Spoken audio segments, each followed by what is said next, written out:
Bonsoir à tous. Dans l'actualité de ce mercredi 26 juin, l'ONU revient à la charge dans sa lutte contre l'impunité en RDC. Une nouvelle résolution vient d'être adoptée avec une mission de réprimer les auteurs de violences sexuelles en RDC. La résolution 2106 et le déploiement de la brigade d'intervention étaient au centre des échanges entre la presse et les responsables de la MONUSCO ce mercredi.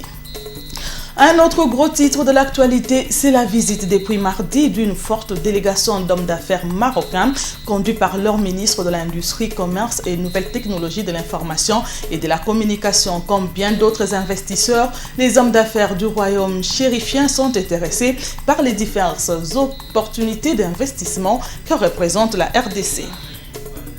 C'est dans ce cadre qu'un accord de coopération vient d'être signé ce mercredi par les représentants de deux parties. Cette convention ouvre la porte aux hommes d'affaires du Maroc pour des investissements dans plusieurs secteurs prioritaires, dont la santé, les infrastructures et bien d'autres. Voilà tout pour le sommaire.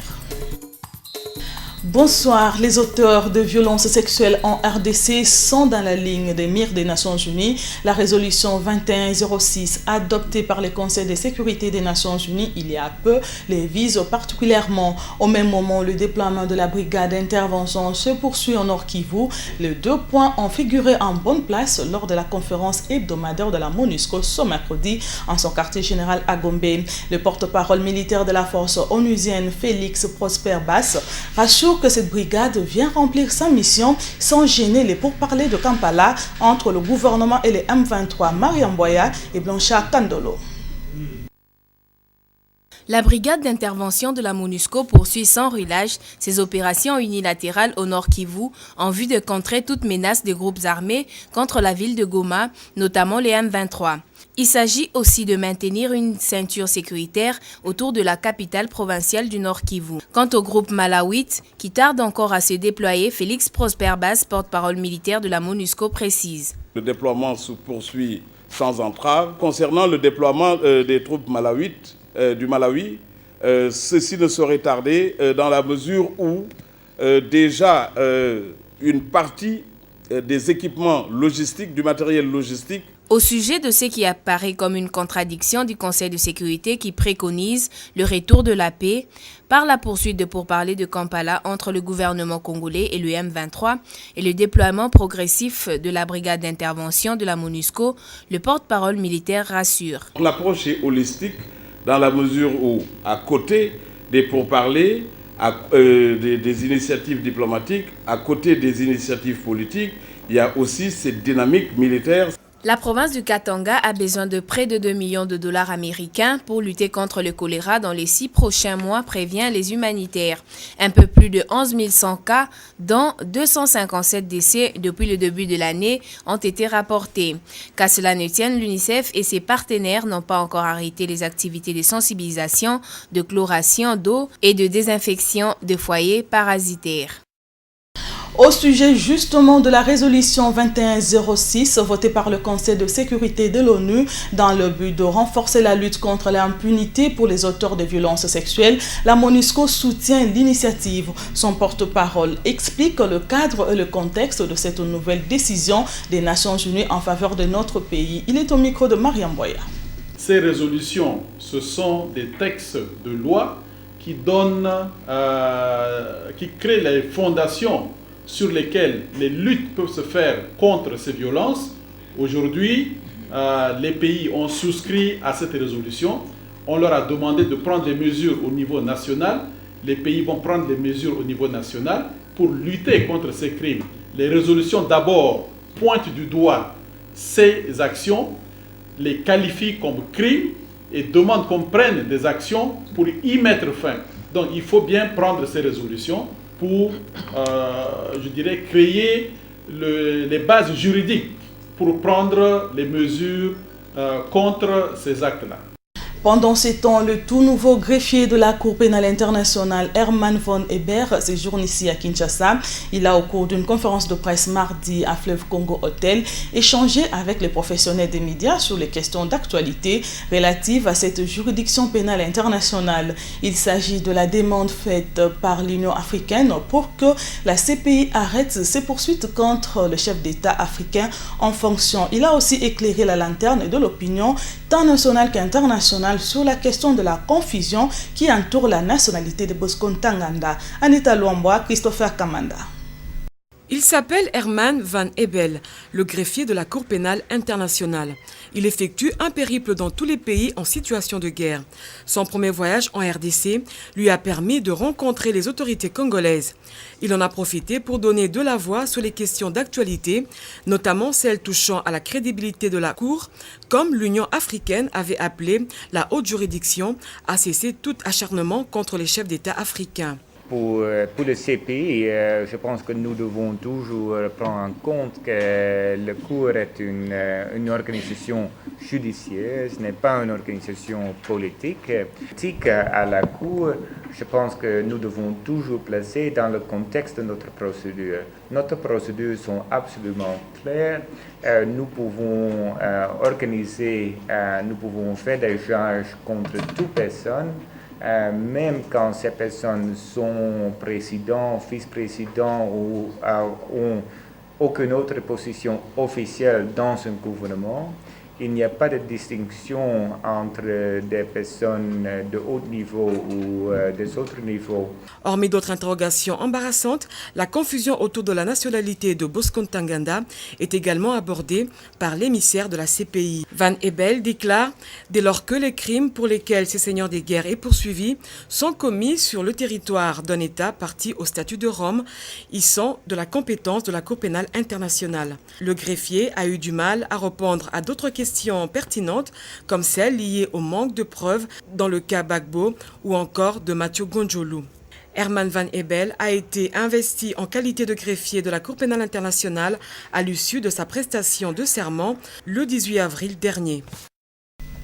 À 4 jours de la célébration du 53e anniversaire de l'indépendance de la RDC, la situation de terreur et d'insécurité créée par les miliciens Mai Mai Bakata Katanga surprend plus d'un Congolais. Ces groupes armés opèrent sans gêne au vu et au su de tout le monde. Les observateurs s'interrogent sur le silence du gouvernement dans cette affaire. En quoi les Bakata Katanga sont-ils différents des Enyele et des Bundu Dia Congo? Commentaire de la rédaction avec Oscar Bakandoa. Les effets dévastateurs de tristement célèbres miliciens Mai Mai, connus sous le nom combien révélateur des Bakata Katanga, commencent à susciter de vives indignations parmi les Congolais qui tiennent mordicus à l'intégrité du pays. Plus le temps passe, ces miliciens se confortent dans leur gangstérisme avec le risque de se faire croire à une certaine opinion qu'ils défendraient une cause juste.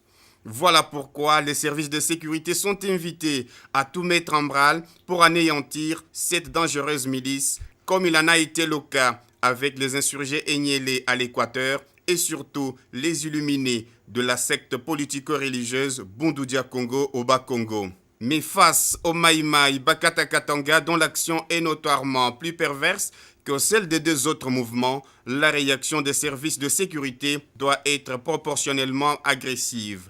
Ces miliciens Mai Mai ont tenté d'attaquer la fameuse prison de Kassapa pour y soustraire un de leurs complices. Heureusement qu'ils ont été repoussés. Mais une fois de plus, la correction n'est pas à la hauteur du crime. Les premiers d'entre eux qui ont été arrêtés acheminés à Kinshasa après l'attaque de la ville de Lubumbashi en mars dernier ne sont pas encore jugés. Suite à ce qui frise la passivité de l'État face à cette rébellion qui ne dit pas ouvertement son nom, les Congolais s'interrogent jusqu'où l'État congolais permettra-t-il à cette milice d'humilier toute la nation. Les Congolais ont le droit de vivre en paix, 53 ans après avoir acquis l'indépendance. Cette paix doit être assurée par les autorités légalement établies. Il faut que celles-ci jouent réellement leur rôle sans atermoiement. On ne badine pas avec le pouvoir. Il s'exerce de la manière qu'il faut selon les lois du pays, avec justice et équité. La politique de deux poids deux mesures pousse à la révolte. Les Mai Mai Bakata Katanga doivent subir la même rigueur de la loi que les insurgés Enyele et les intégristes de Bundoudia Congo. Les députés nationaux du Sud Kivu veulent rencontrer tous les chefs de groupes armés qui opèrent dans leur province au mois de septembre prochain. C'est ce qu'ils ont annoncé mardi au chef du gouvernement. Ils ont par la même occasion évoqué la question socio-économique de la province. Benjamin Mukulungu a fait l'économie de cette rencontre au micro de Doudou Ndombe. Pour que la sécurité revienne dans notre province. Et à ce sujet, nous organisons une grande réunion avec tous les chefs de groupes qui se déclarent armés de notre province au début du mois de septembre. Et le soutien du Premier ministre nous est acquis. En ce qui concerne les questions économiques et sociales, le Premier ministre nous a dit que les fonds sont disponibles auprès des ministères d'infrastructures, les ministères de l'enseignement, de la santé, et il nous demande, nous, de jouer notre rôle, celui de contrôler. Les enseignants de cours de comptabilité venus de différentes universités et instituts d'enseignement supérieur sont en formation sur le droit au HADA depuis ce mercredi à l'initiative du COPIREP. Objectif, intégrer la matière dans le programme de l'éducation à partir du 1er janvier 2014, date prévue pour l'application obligatoire du système comptable au HADA dans les entreprises publiques et privées évoluant sur les sols congolais. Cette formation qui se déroule au centre d'événements Romeo Golf à Gombe connaît les interventions des formateurs nationaux et internationaux Doudou Ndombe et Dieu merci Sweka. À dater du 1er janvier 2014, les sociétés commerciales n'auront plus que 24 mois pour harmoniser leur statut. Cette obligation devrait se traduire par un changement qui exige une formation adéquate pour adapter les enseignements de comptabilité. Pour ce faire, les enseignants qui dispensent cet enseignement ne doivent rester en marge de l'histoire. Les apprenants congolais sont eux aussi obligés de saisir les rouages du droit au HADA. Le COPIREP, qui a pris une part active dans le processus, soutient qu'à travers le droit au HADA, c'est le climat des affaires et des investissements du pays qui va s'améliorer. Ces efforts et d'autres encore à mener devraient permettre de rendre ce droit accessible à l'ensemble de nos populations et partant contribuer à améliorer l'environnement des affaires dans notre pays. Le gouvernement initie depuis quelques temps des réformes dans ce sens. Il promet son soutien pour la matérialisation de ces projets. L'adhésion de la RDC à l'OHADA devrait donc permettre d'optimiser les cadres juridiques de la transformation des entreprises publiques en sociétés commerciales. La RDC a adhéré à l'espace OHADA il y a environ une année. Ce cadre juridique très favorable aux pays membres leur permet d'attirer les différents investisseurs et des capitaux frais pour soutenir le développement et lutter contre la pauvreté. La deuxième édition des Journées de partenariat économique Maroc-RDC a débuté ce mercredi à Fleuve Congo Hotel. Les secteurs qui intéressent les hommes d'affaires marocains qui séjournent ici à Kinshasa sont essentiellement ceux des infrastructures de l'énergie, la santé et les nouvelles technologies de l'information et de la communication. Un accord de collaboration entre les deux pays a été signé afin de donner un nouvel élan dans les relations économiques entre la RDC et le Maroc. Le ministre marocain de l'Industrie, du commerce et des nouvelles technologies a saisi cette occasion pour réaffirmer la volonté de son pays d'établir un partenariat gagnant-gagnant durable et dynamique avec la RDC. Anita Lomboa et Fiston Mbouine. Cette image dit tout sur la détermination de deux parties. Ces protocoles d'accord signés entre les hommes d'affaires marocains, conduits par leur ministre du Commerce et la partie congolaise, représentée par Justin Kalumba Mwalangongo, ministre de Transport et Voies de Communication, concerne les secteurs des mines, de l'énergie, de produits pharmaceutiques, des nouvelles technologies de l'information et de la communication et des infrastructures. C'est un engagement qui scelle et renforce la coopération bilatérale entre les deux pays. À la tête d'une forte délégation d'une centaine d'hommes d'affaires, le ministre de l'Industrie, du Commerce et des Nouvelles Technologies du Maroc a, au cours de son allocution, affirmé que les travaux en atelier permettront aux deux parties d'apprécier les opportunités d'affaires que présente la République démocratique du Congo.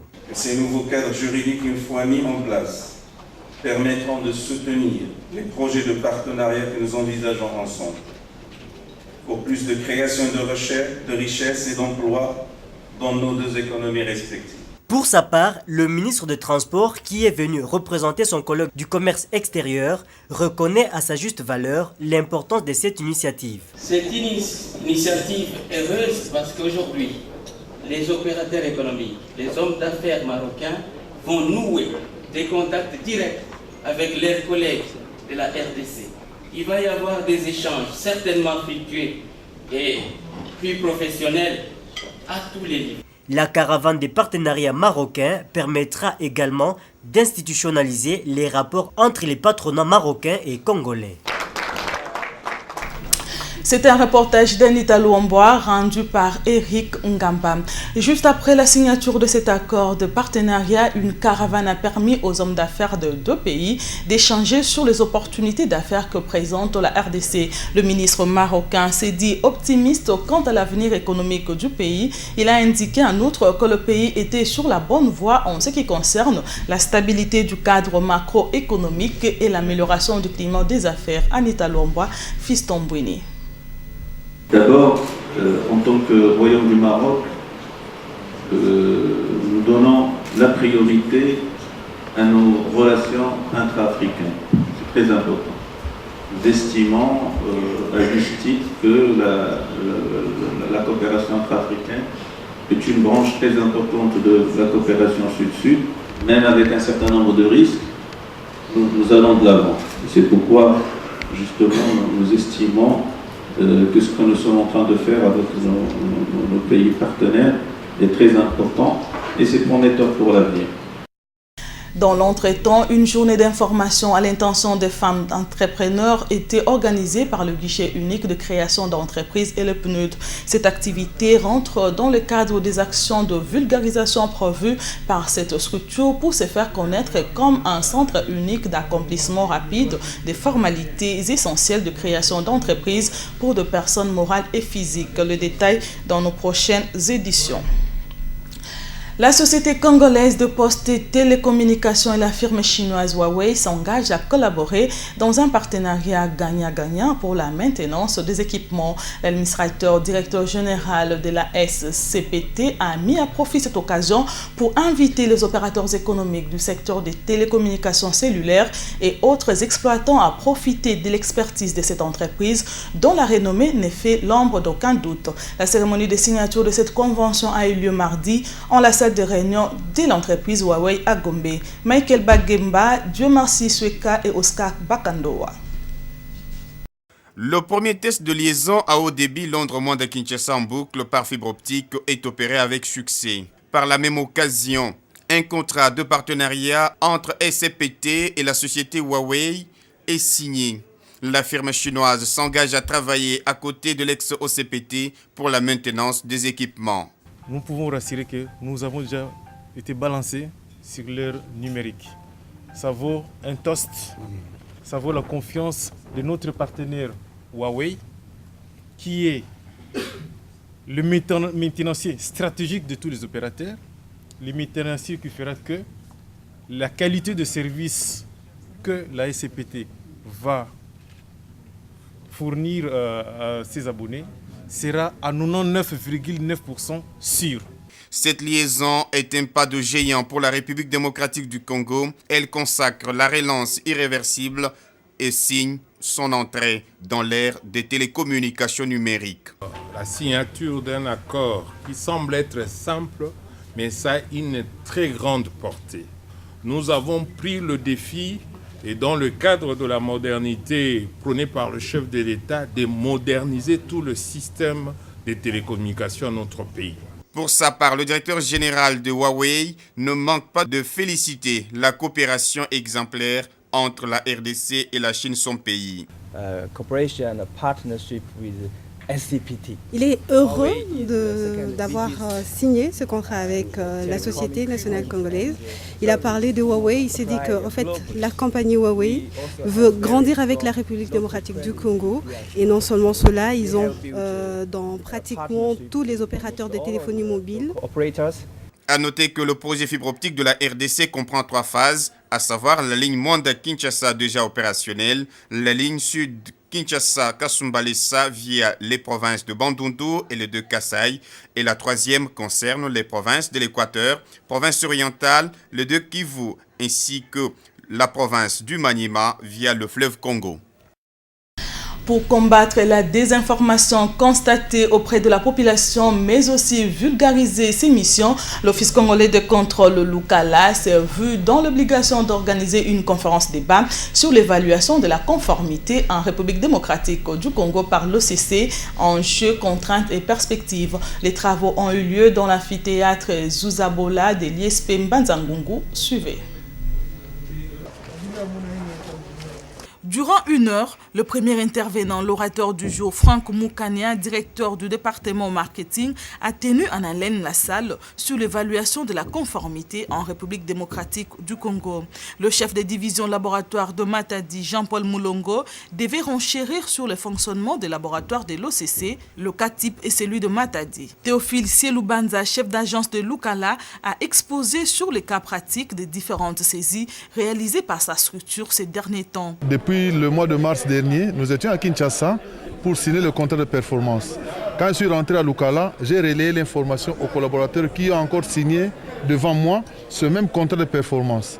Et dans ce contrat-là, il a été dit quelque part que l'image de l'OCC doit être propagée jusqu'au fin fond du pays, des frontières.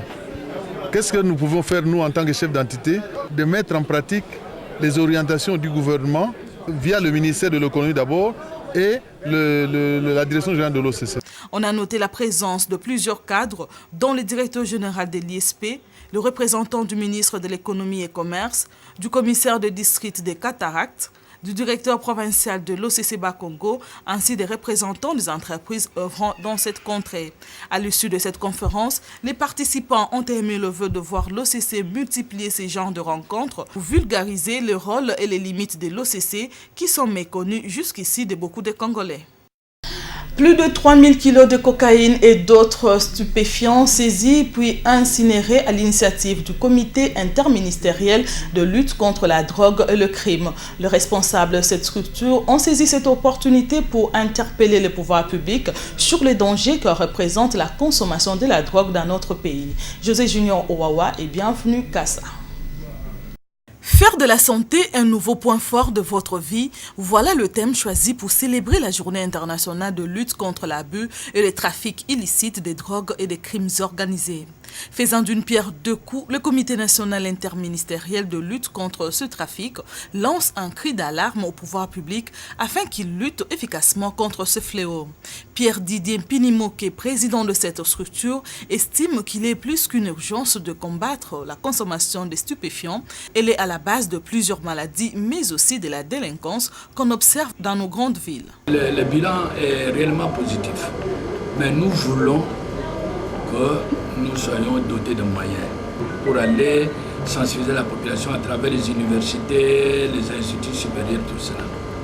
Pour réprimer également, on ne peut pas réprimer au XXIe siècle à pied et ligoter les gens, non. L'Afrique étant la plaque tournante du trafic illégal de drogue, il est temps d'y veiller, conseille cette organisation. Avec l'incinération de cette quantité de drogue, les responsables ont le sentiment d'avoir fait passer leur message. Une série de campagnes de sensibilisation sera organisée dans les jours à venir pour mobiliser l'opinion à s'impliquer dans ce combat.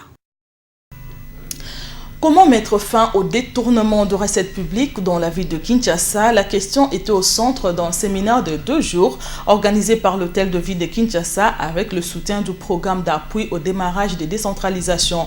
L'organisation des services de collecte des taxes est vivement souhaitée. En plus, le participant recommande une bonne gestion de parking public, l'aménagement et la transformation des espaces publics dans la capitale. Les travaux se sont clôturés mardi au ministère des Affaires étrangères.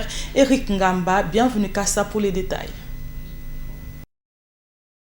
La ville de Kinshasa dispose désormais d'un cadre de référence pour la gestion de parking, l'aménagement et la transformation des espaces publics. Cette proposition s'inscrit dans le cadre des solutions préconisées par les participants à l'atelier en vue de lutter contre les détournements et la mauvaise organisation de la collecte des taxes. L'objectif ultime, c'est maximiser le recette de la ville de Kinshasa. 120 personnes regroupées en 4 panels de discussion ont scruté le texte légaux et réglementaire relatif aux taxes de parking. Après lecture et adoption de résolutions, les participants ont formulé des recommandations. Les chaussées sont soumis au paiement de la taxe de parking sous 4 formes. Paiement par réservation par les personnes morales ou physiques. Paiement par abonnement individuel pour ceux qui travaillent pour leur compte et qui occupent les espaces tout au long de la journée. Paiement jour le jour des usagers pour ceux qui viennent de manière ponctuelle. Au nom du gouverneur de la ville de Kinshasa, Robert Luzolano, ministre provincial du budget, plan, travaux publics et reconstruction, s'est dit satisfait du travail abattu et promet l'exécution de ces projets après son approbation par le Conseil des ministres provinciaux. C'est un domaine extrêmement important qui a un impact sur la vie de la population. Et vous comprenez que lorsqu'il y a un petit mauvais stationnement, on peut provoquer un embouteillage fou et faire rater et de l'énergie, et de l'argent, et du temps aux paisibles citoyens. Or, nous sommes là en tant que gouvernants pour pouvoir améliorer la qualité. Les acteurs du secteur de stationnement sont particulièrement concernés par ces programmes qui devraient aboutir à la transformation de la ville de Kinshasa. Les travaux de l'Expo ESU 2013 se poursuivent. La journée de ce mardi était consacrée aux conférences académiques. Les responsables de différents établissements qui prennent part à ces assises se sont succédés sur la tribune pour présenter leurs exposés. Francine Mayamba et Cédric Kidimbo.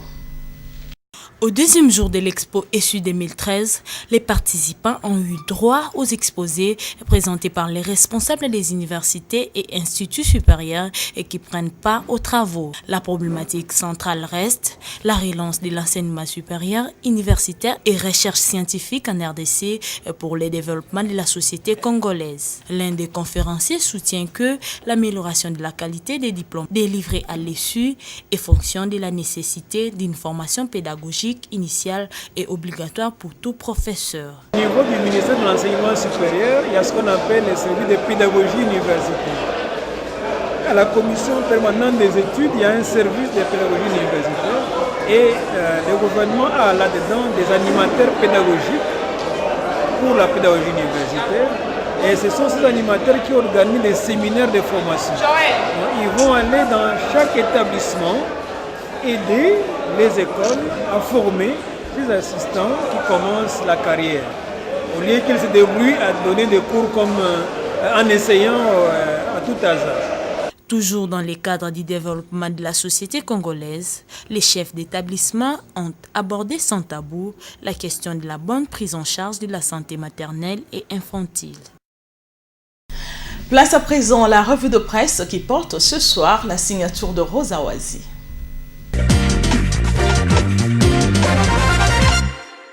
Plusieurs sujets rivalisent d'ardeur sur le une de journaux parus ce mercredi dans la capitale. L'Avenir annonce qu'une lettre ouverte a été adressée à Ban Ki-moon, secrétaire général de l'ONU, par les communautés du Nord Kivu qui ont rejoint la démarche proposée par les présidents tanzaniens Jakaya Kikwete, le premier à avoir demandé publiquement à Kigali et à Kampala de négocier avec leurs rébellions respectives.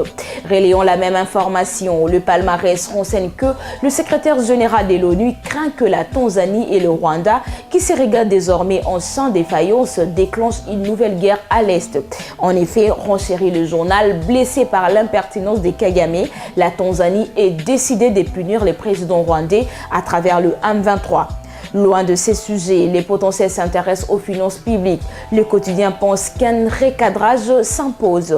Les finances de l'État traversent une zone de forte turbulence. Le mois de mai s'est clôturé avec un solde négatif au niveau du compte général du Trésor. Le phare prévient que ça chauffe au MLC. L'autorité morale du parti indique qu'on tient à avoir clair dans les allégations en circulation à Kinshasa, lequel laisserait croire que le député Germain Kambinga et Fidel Babala auraient monnayé l'étouffement de la motion de défiance signée par plus d'un dizaine de leurs collègues contre le ministre des Mines. Terminons cette revue de presse avec cette mise en garde à l'égard des chefs d'établissement sur l'utilisation des frais académiques. Bonaventure Chello, ministre de l'Essuré, s'est adressé directement à ces derniers lors de l'ouverture de la 4e édition de l'exposition des œuvres d'esprit produites par les institutions de l'enseignement supérieur et universitaire du pays sur la mauvaise utilisation des frais académiques qu'ils perçoivent des parents des étudiants. Information à lire dans l'Observateur. Et ça sera tout pour ce soir. Nadine Laing, bonsoir. Merci Rosawazi pour cette revue de presse et ce communiqué. Avant de boucler cette édition d'information, il est porté à la connaissance du public en général, des employeurs et des travailleurs en particulier, que la journée du 30 juin 2013, jour férié légal en République démocratique du Congo, consacré à la célébration de l'anniversaire de l'indépendance, coïncide cette année avec un dimanche. Par conséquent, le congé irrélatif est reporté le jour précédent. À cet effet, la journée du samedi 29 juin 2013 est déclarée chômée et payée sur toute l'étendue du territoire national. Fête à Kinshasa le 25 juin 2013, Modeste Bahati Lukwebo. Mesdames et messieurs, c'est la fin de cette édition d'information. Merci de nous avoir suivis et bonne suite de programmes sur Télé 7, la télé républicaine.